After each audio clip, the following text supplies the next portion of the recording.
ng Diyos sa atin, first is ang kapangyarihan sa atin ng Panginoon ay ang kanyang kamatayan sa krus.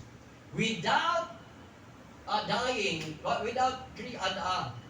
of the cross of Jesus, wala po tayong kapangyarihan. Sapagkat malinaw po yan sa sinasabi po sa 1 Corinthians chapter 1 verse 18. Ang sabi po ni Pablo sa aklat po ng Corinth in the book of 1 Corinthians chapter 1 and verse 18. Ang sabi niya, the message of the cross is foolish to those who are headed for the destruction. But he who are being saved, know it is the very power of God. No, it is the very power of God.